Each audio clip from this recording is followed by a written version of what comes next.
Welcome to another OCD Recovery Instagram Live. I'm going to be doing the questions and answers on here, so if you comment in the comments below, I will cover those now. I was going to do those on here the other day, but I got talking about the future of OCD. So if there's anything you would like to ask about your OCD journey, any particular questions, please do so in the comments below and I will answer those now. So yeah, anything about your journey, anything that you're stuck on, any particular thoughts that you're having a problem with, any of that stuff, if you post it below, I will cover that now. What was I going to say whilst I wait for those comments to come in relation to your OCD? A very common question that gets asked in OCD groups as well as forums or anything is, does anybody else have, which is 99.9% of the time, reassurance. It's always nice to have a bit of an idea that somebody has some kind of is maybe going through a similar situation to you, a similar struggle in some way.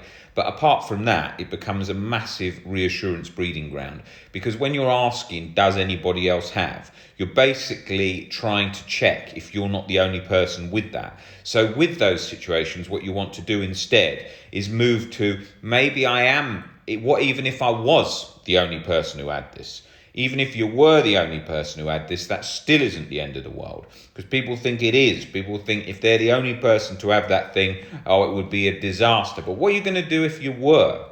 If you were actually the only person? Well, it would still be the same situation. You'd still work as best as you could to get better. It wouldn't be unbearable. It wouldn't be. How many people have diseases that they're so rare? Many people, not many people, but there's some people with different diseases that very few people have, and they can't find somebody else with the same thing. They've got to learn to accept that, and that's very common with some OCD thoughts. Are rarer, not just because anyone can have a thought, but like someone might be stuck on a particularly sort of different type of sensory motor OCD, or a particularly different type of health fear that very few people have heard of, that particular thing they're scared of. You know, it can latch to anything. And that person may feel alone, but it isn't. It's just a thought, some thinking, some fear that you've attached to that particular situation, which causes that to feel latched. Now, let's have a look if there are any questions here. Maybe there's not yet. Let's have a look. Having those moments when I realise I'm alive and existing and begin to question everything and feel overwhelmed. Well, that's most likely a form of existential OCD. Why is it so scary if you are in some sort of, things aren't as real as you want them to be, or you can't get connection like you want to be, or you feel a bit disassociated? Why is that so bad to be in that situation? Why exactly is that so bad?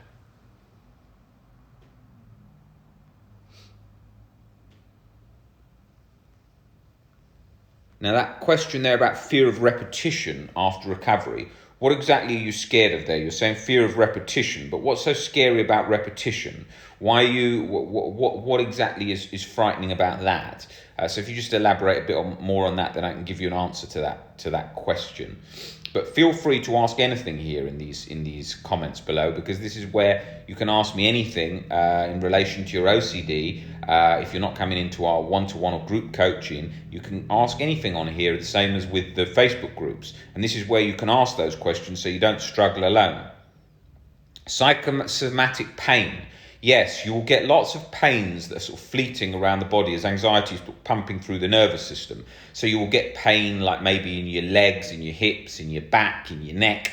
And those, although the muscles tend to sort of lock up because of the anxiety in the body causing that, a lot of these pains are just illusionary. They come on and they disappear as quick as they came on, or they may stay locked for a few hours or whatever, or repetitively over different time periods. But it can create that. When anxiety is in the background, it can influence all these elements. So you could have really bad back pain for 3 years that's caused by anxiety. Anxiety is in there, in the nervous system. It can cause it, especially with like generalized anxiety disorder, where it almost feels like it's an illness, like the anxiety feels like it's happening separate to you worrying about things. When you've got those kind of situations, of course, the anxiety can it's on such a deep level and so locked on, it feels like your whole nervous system's on fire.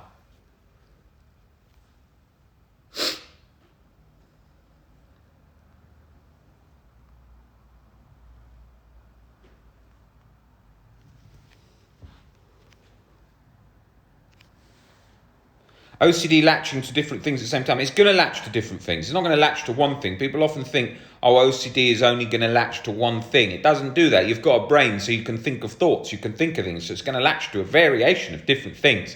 You can't like hold things offside to it and say, don't go near that, because it's going to go near that. That's like waving a red rag to a bull. What if it turns into another is fear of fear? Watch the video I made on YouTube a couple of weeks ago about fear of fear. That really gets into that problem.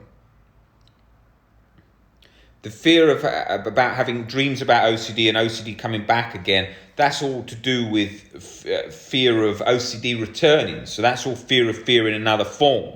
It's the same. You're scared of OCD getting a hold. Understandably, it has a hard grip. It feels difficult. It feels challenging. It feels like our whole life turned upside down. Naturally, we're going to be a bit scared of it. But that's what's going on there. That's again fear of fear. So if you look at the fear of fear cycle video on YouTube, you can see that. The video I did about 2 weeks ago describes that. You're scared of OCD getting a grip because you associate that with, your life being so challenging and difficult, and you just wish to be back to nice and calm. Well, you can have nice and calm by getting under these fears. Stop trying to go back to the past. That's the old cycle you're in.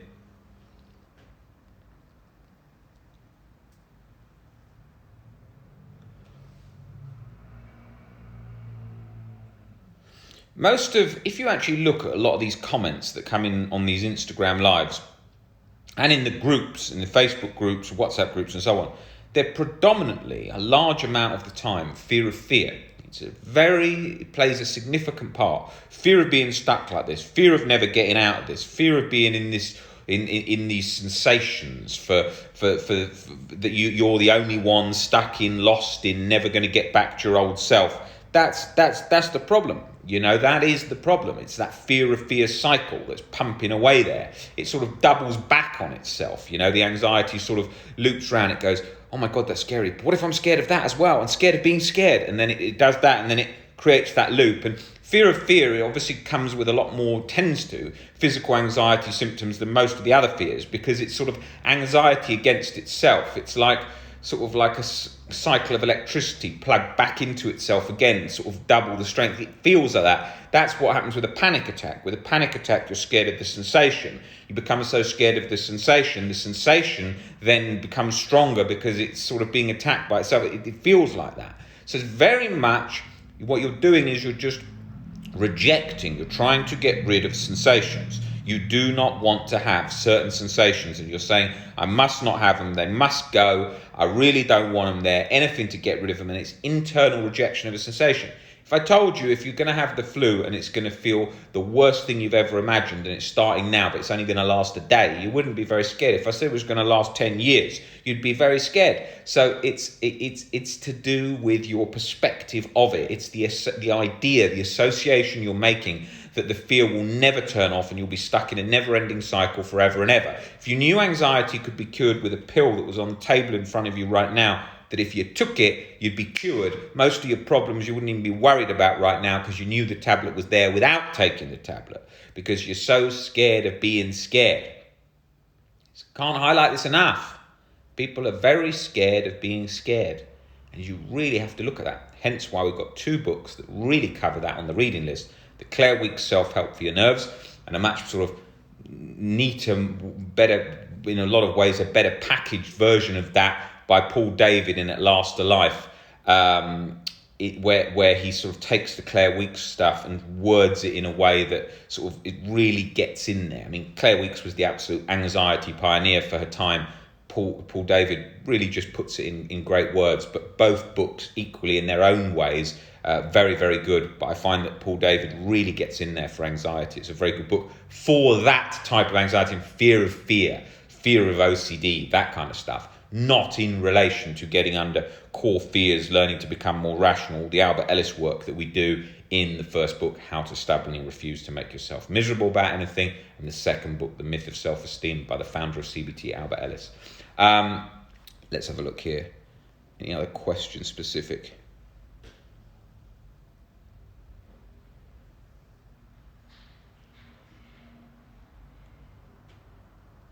Real life OCD, watch the videos we do on real event and false memory OCD. There's tons of those on the YouTube channel covering those, and Oliver does a very good one talking about POCD, the fears that are all latched around the core fear, the sort of more subtle fears in relation to chronic guilt, chronic harm OCD and real event. So check those out as well.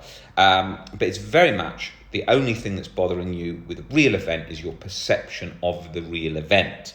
Not the event itself doesn't cause the problem, it's your view of that real event. And that's what left me stuck for so long, because I didn't realise that. I thought if something happened, then I'm doomed because it's actually happened, so I can't get away from it. But what I didn't realise was that it was my perspective of the thing that happened which was causing me the problem. I was so scared of that thing, of if that thing had happened. And so OCD would constantly scour the past thinking, oh my God, I've got to find something in the past that in the past was, if that did happen, then that would make it worse. And so then when I got over one, it would go, but then what about if this happened? And then you get over that one. Oh, but what if you did it thinking this at the time? Or you thought that and you thought this. Until then, I just became scared of even just thinking something, or having a certain view of something, or not reacting quick enough. Not reacting quick enough was one that I had for a long time. Every millisecond, did I react quick enough? Did I get in there quick enough? There's a lot of that going on. Last of Life is a fantastic book, very well worded book, and he's got a second book as well, A Last of Life and Beyond, very, very good book on the anxiety process, especially for people suffering from GAD, where it's very much fear of the physical sensation. It feels almost automatic because they've been scared for so long. Feel of avoiding people that you think are bad or done bad things. Well, put yourself around them. There's no such thing as bad people. If you read The Myth of Self-Esteem, Chapter 4, Psychotherapy and the Value of a Human in Albert Ellis's book, you'll see that there is no such thing as a good and bad human. It breaks that down very well in bullet points there. So you want to be putting yourself around that as well, because otherwise you just start rejecting everyone, because you could label everyone as bad. So you want to put yourself around normal society. I'm not saying go and meet up with a serial killer, but it's the problem with all of those things is it's getting under those philosophies. No such thing as a bad person. Even the serial killer is not a bad person. The serial killer is a human being that's behaving in a way that we deem as bad, in ways that are unhelpful in our society. But he is not in himself a human being bad. It doesn't work like that. It's all based on perspectives. Maybe he'd make a very good soldier in the army, and then people would regard him as good. So it's a very, very tricky, slippery slope there. Albert Ellis breaks this down in a great 3-part video on YouTube called Guilt and Shame by Albert Ellis. It was a very significant video in my own recovery journey. Okay, let's have a look.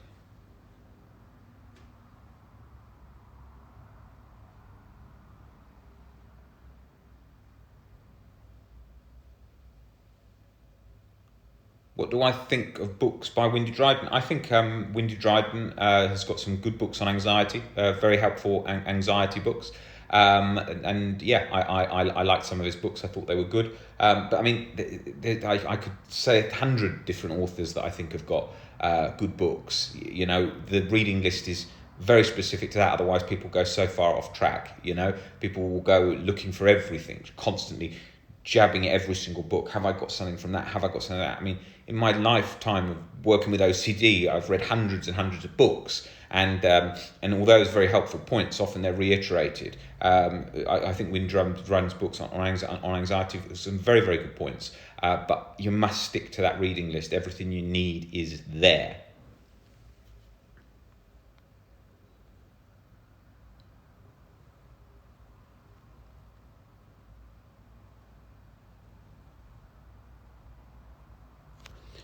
Fear of sexual harm, you really want to watch that video by Oliver on chronic guilt in relation to POCD and taboo OCD, which encompasses all of that. So if you look on the YouTube channel, you'll see great stuff on there by him talking all about that specifically.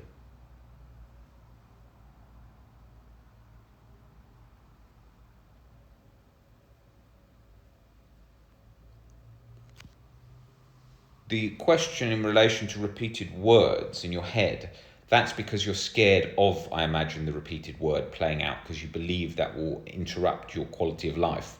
So the irrational beliefs there that you want to be looking at is seeing why it would be so awful, even if repeated, and showing, demonstrating to yourself that you can actually still live a very good life, even with them playing out. They're not there all the time, although then the fear is, oh my God, what if they're 24/7? And I had that, and I found that a difficult one. It's sort of similar to sensory motor OCD, where you're sort of repeating a word. It feels like you're internally being tortured by that repeated word.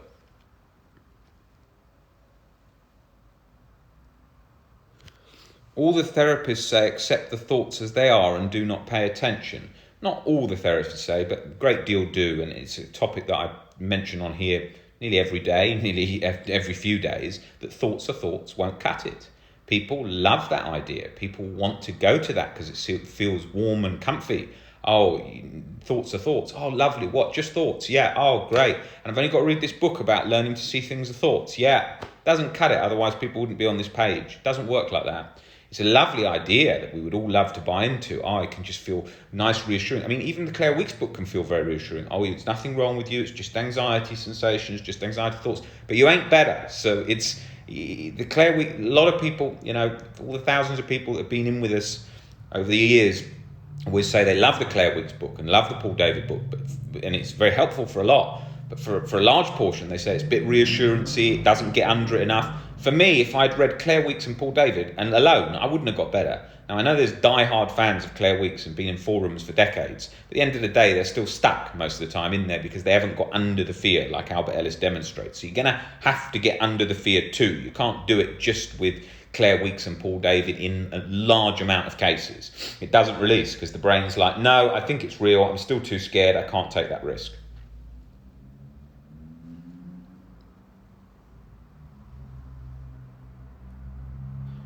When you're saying I've got a conversation or a thought in my head that's repeated and stuck, the only reason it's repeated and stuck is because you're scared of something. The stuck only occurs because you're scared of something. Stuck does not occur when there is no fear. Now have a think about that for a second. Whatever your thing is, stuck only occurs when you're scared of something. That's the only reason it will stick.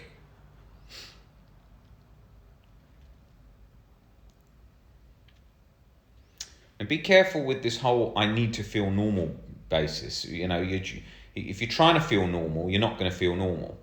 Okay? You've got to be not scared of not feeling normal, and not scared of feeling off, and not scared of feeling a bit strange or a bit disassociated, whatever. The internal drive to constantly feel normal is going to leave you not feeling normal. Okay? That's a very, very key point. Like, look, if you have hay fever, like I sometimes get hay fever, and no other allergies. I get hay fever, get a bit of eczema. That's about it. Rarely get a cold, rarely get the flu. Haven't had for years. Now, if I have a bit of hay fever or whatever, am I worried about it? No, that's not a big thing. But like I said, if you told me that everyone else never gets it and it's really weird, then I'd be, oh God, this isn't great. Not now that I'm rational, I wouldn't, but I'm saying before I would have. So you're treating anxiety, which is a thing that comes and goes up and down. Though we see it latched in sort of chronic format, it is still sort of up and down in its way it operates. You wouldn't be so scared of it. It's because you believe it's something that must be got rid of. It's unbearable that it's there, and it cannot you make any room for it that causes the problem.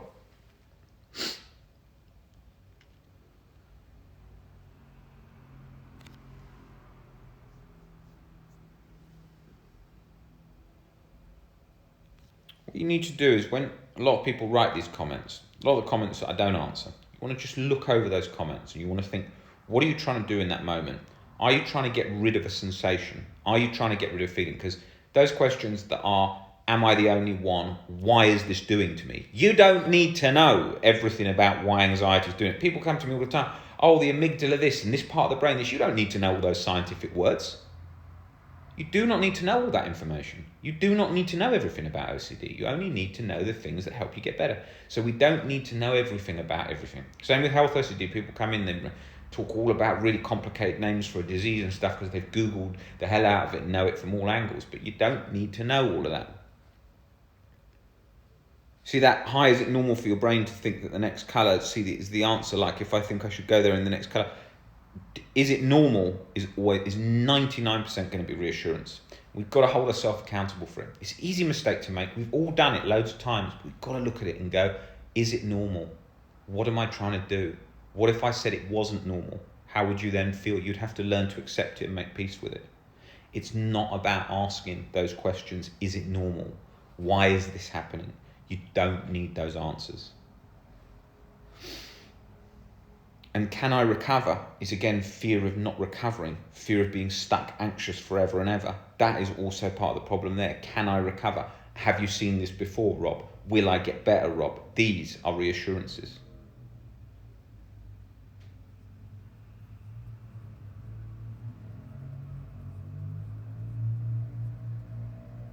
Many people are afraid of the worst case scenario and rule it out completely. Well, they shouldn't rule it out completely. You rule it out in terms of, oh yes, it's very rare risk, 0.005. If your brain's not letting go of it, you're going to have to move towards it. We can say, oh, it's very unlikely. Acceptance isn't agreement. You can watch that video on YouTube. It's a very common misconception people make. Acceptance isn't agreement. However, if your brain is not unlatching on a 0.0001% risk, you are going to have to get under it. Hence why we have exposures are used for OCD. People say, oh, the content of thoughts are relevant. Yes, maybe, but the brain might not unlatch to it. So we do have to go in with the exposures and the disputing beliefs and so on to get under it.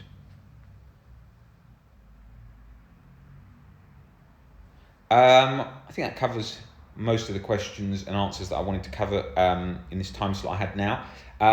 Great to have you guys sending in your questions. Please keep doing so. Keep an eye on reassurance. It's for your own good to help you get out of the compulsive cycle.